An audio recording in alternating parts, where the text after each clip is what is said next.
변호사님께서 함께 해주시겠습니다. 박수 부탁드리겠습니다. 20분. 네. 반갑습니다. 조종희 변호사입니다.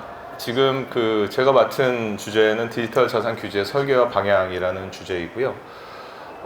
지금 사실 여러 가지 이슈들로 인해서 디지털 자산에 대한 규제를 어떻게 해야 될 것이냐라는 논의가 굉장히 많은데, 해외 사례들을 보고 그리고 국내에서 방향을 찾아보는 그런 방향으로 말씀을 좀 드려보도록 하겠습니다. 자, 먼저 디지털 자산 법제화의 배경에 대해서 좀 알아보고요. 그 다음에 이제 해외에서는 어떻게 하고 있는지, 그 다음에 우리나라에서 지금까지 진행되고 있는 논의에 대해서 쭉 보고 마지막으로 이제 결론적인 부분들을 제가 좀 말씀드리도록 하겠습니다. 자, 디지털 자산 법제화의 배경은 사실은 가장 큰 것은 암호화폐를 비롯한 디지털 자산 시장이 굉장히 폭발적으로 성장을 했다는 것이겠죠. 시가총액이 5년 전 140억 달러에서 2021년 11월 기준 3조 달러까지 성장을 했습니다. 지금 아마 더 커졌을 것 같은데요. 이 숫자들은 제가 만든 것은 아니고 바이든 대통령 행정명령에 나와 있는 기준입니다. 그러니까 거의 좀 객관적인 기준이라고 보실 수 있겠죠. 이런 암호화폐의 성장과 함께 핀테크가 발전을 하면서 기존 금융기관들의 영역이 축소되는 현상도 같이 발생을 했습니다. 그래서 은행, 증권 등 대부분의 영역에서 핀테크가 전통 금융회사의 영역을 잠식하고, 그런 잠식된 부분들에 대해서 핀테크 회사들이 굉장히 영역을 넓혀가는 현상들이 발생이 됐죠. 그러다 보니까 이제 전통 금융 쪽에서도 디지털 자산에 대해서 이제 신경을 쓰기 시작을 합니다. 전통 금융과 디지털 자산이 융합하기 시작한 건데요. 피델리티나 US뱅크 같은 경우에는 전담 조직을 구축을 해서 가상화폐 수탁 서비스를 제공을 하고 있고요. BBVA 같은 회사들은 매매 수탁 솔루션을 뱅킹 앱에 결합하는 방식으로 서비스를 확대하고 있습니다.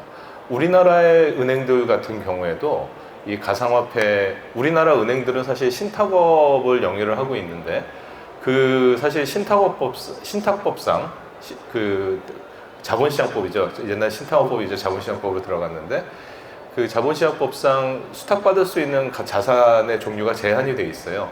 가상자산은 포함이 안 돼 있기 때문에 직접 수탁업으로 가상자산 수탁업을 진행할 수가 없습니다.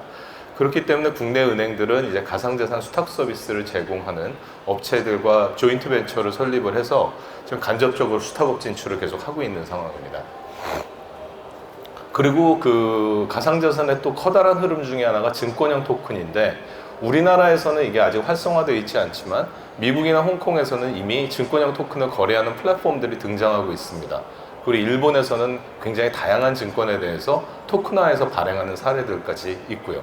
이게 일본 같은 경우에는 우리가 굉장히 보수적인 나라라고 생각하기가 쉬운데, 오히려 가상자산과 관련된 규제를 우리나라보다 훨씬 먼저 도입을 해서 이제 증권업, STO까지도 넘보고 있는 그런 상황이라고 말씀드릴 수 있겠습니다.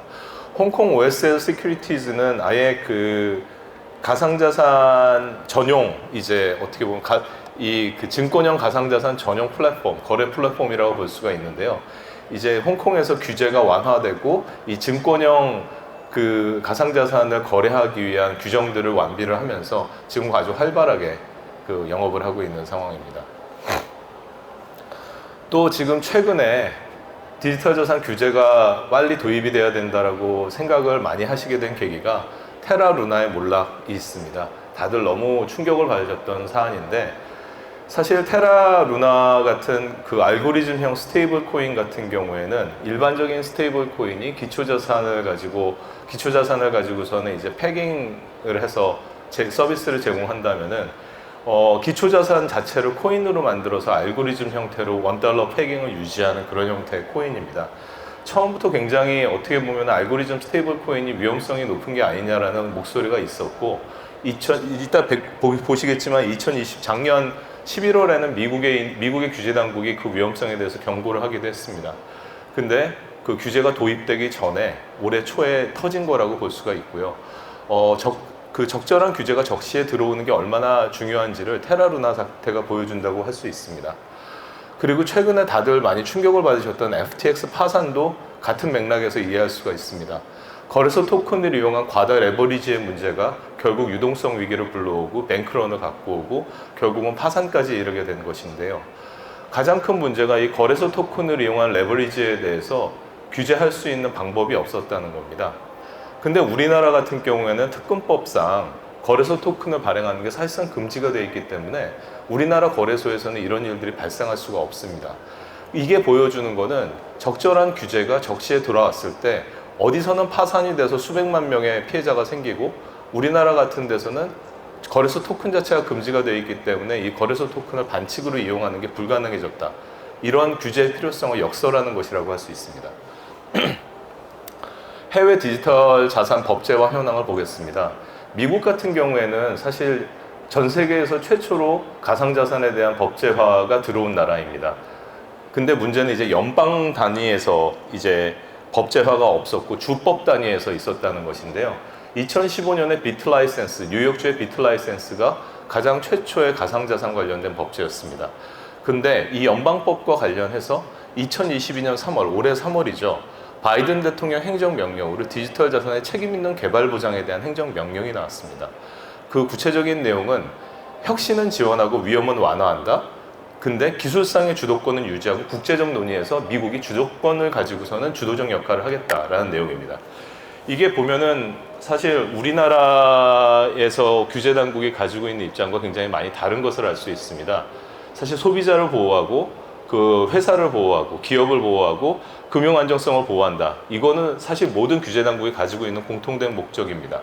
불법 금융에 의한 안보 위험을 완화하고 자금 세탁 방지한다. 이것도 다 가지고 있는 방향이에요. 근데 미국에서는 거기에 한술 더 떠서 글로벌 금융 시스템 내에서 미국의 리더십을 강화하기 위해서 기술 및 경제상의 경쟁력 부분에서 리더십을 증진하고 안전하고 비용상 적절한 금융 서비스에 대한 형평성 있는 접근을 진행한다. 결과적으로는 이 가상자산 산업 자체를 자신들 미국이 경쟁력을 가질 수 있는 방향으로 육성을 하면서 피해자들을, 그러니까 소비자들을 보호하기 위한 양쪽의 방향을 모두 잡고 있다는 것이죠. 2021년 11월에는 스테이블 코인 규제 방안도 발표를 했습니다. 알고리즘 스테이블 코인의 위험성을 이미 경고를 했었고요. 아까 말씀드린 것처럼 그 알고리즘 메커니즘에 따라 가치가 유지가 된다는 것은 시장 상황 및 운영 리스크 등의 잠재적 위험이 존재하기 때문에 증권 또는 파생 상품으로 규제해야 된다는 내용을 작년 11월에 발표를 했죠. 그러면서 2022년에 입법을 추진한다고 했는데 그거를 추진하려고 하는 과정에서 테라루나 사태가 터졌다고 볼 수가 있습니다. 실기한 것이죠. 그리고 이제 그 행정명령에 따라서 연방법을 준비하기 위해서 2022년 9월에 디지털 자산 규제 프레임워크라는 거를 백악관에서 발표를 합니다.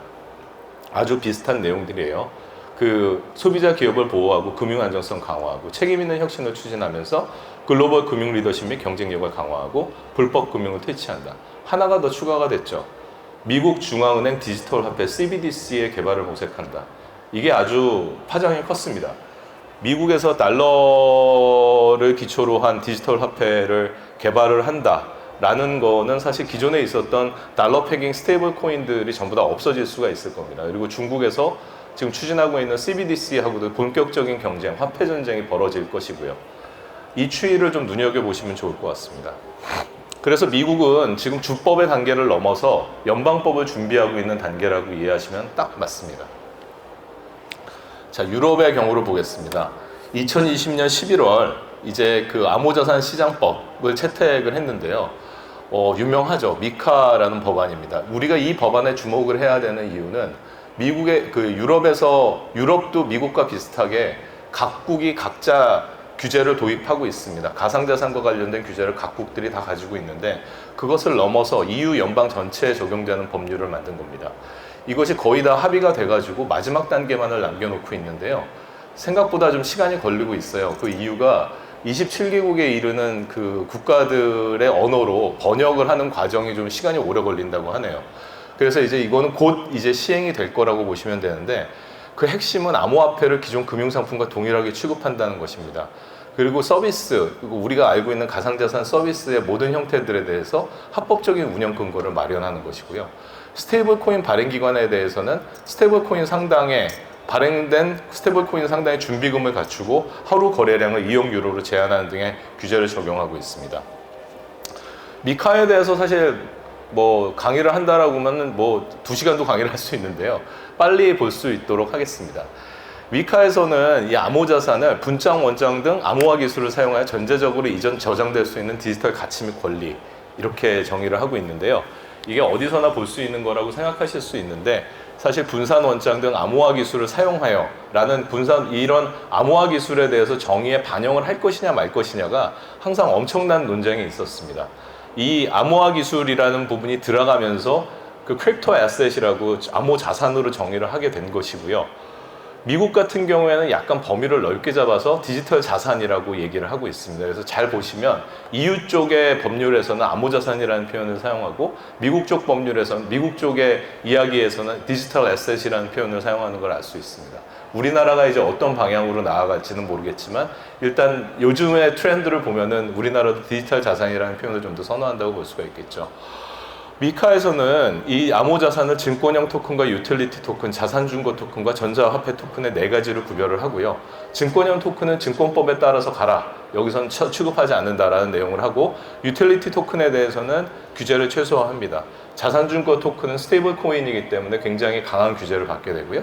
전자화폐 토큰에 대해서도 상당한 규제들이 준비가 되어 있습니다. 총 9개의 장과 126개 조항으로 되어 있고요. 이거 뭐 그냥 넘어가도록 하겠습니다. 그리고 상장에 대해서 암호자산 거래 플랫폼, 그러니까 거래소를 통한 거래 승인이라고 표현을 했는데요. 재밌는 것은 암호자산을 공개하거나 상장을 할 때 공시의무사항을 문서로 작성해서 관계당국에 통지하고 이를 공표해야 합니다.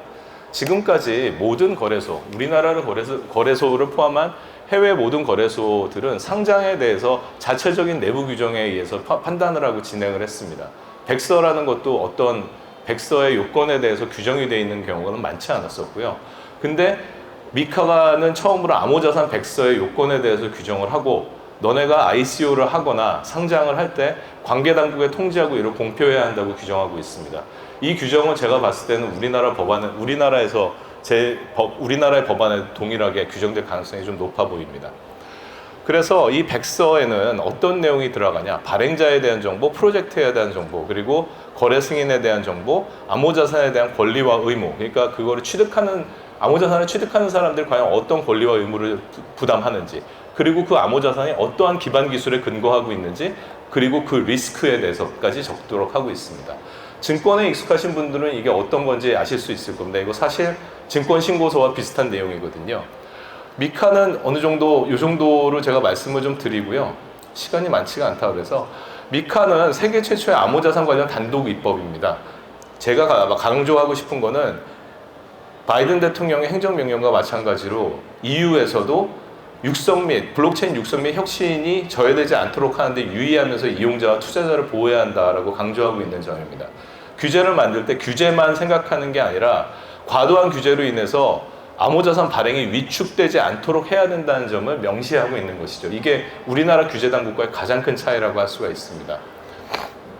자, 좀 우리나라에서는 지금까지 이거는 좀 빨리 말씀을 드릴게요. 왜냐면은 작년부터 올해까지 국회에 계류되어 있는 암호자산 관련 법률, 디지털 자산업 관련 법률이 몇 개인지 아십니까? 총 16개입니다. 그 구체적인 내용을 여기서 다 말씀드리는 건 의미가 없는 것 같아요. 최근에 윤창현 의원 안에 대해서만 간단하게 말씀드리겠습니다. 가상자산 관련 14개 법안을 비교 분석했다고 하고요. 근데 발행, 상장, 공시 및 사업자의 진입, 영업행위 등에 관한 내용들은 빠져 있습니다. 왜 빠져 있냐? 내년에 국제적 논의를 반영해서 보완하겠다라고 하고 있어요. 그러다 보니까 법안에 있는 내용이 이제 이용자 자산 보호와 불공정 행위 규제, 처벌 이런 내용밖에 안 남아 있습니다. 그러다 보니까 이제 여러분들이 이게 어떻게 디지털 자산에 대한 근거법이냐 아니면 처벌법이냐, 왜 처벌 내용밖에 없고 육성이나 진입 규제 이런 내용, 행위 규칙에 대한 내용이 왜 없느냐 많이 비판을 하고 계십니다. 그래서 좀 많이 금융위에서도 고민을 좀 많이 하시고 있다고 생각을 하고요. 그리고 가상자산에 대한 정의에 NFT를 포함하고 있습니다. 이 부분도 지금 많은 분들이 좀 우려를 하고 있는데 FATF에서는 NFT를 가상자산으로 명시적으로 보고 있지 않거든요. 케이스 바이 케이스로 보고 어떤 경우에는 파이낸셜 애셋, 금융자산으로 판단될 수 있다라는 정도의 언급을 하고 있는데 명시적으로 NFT가 가상자산이 되면 굉장히 큰 여파가 있을 걸로 예상이 됩니다.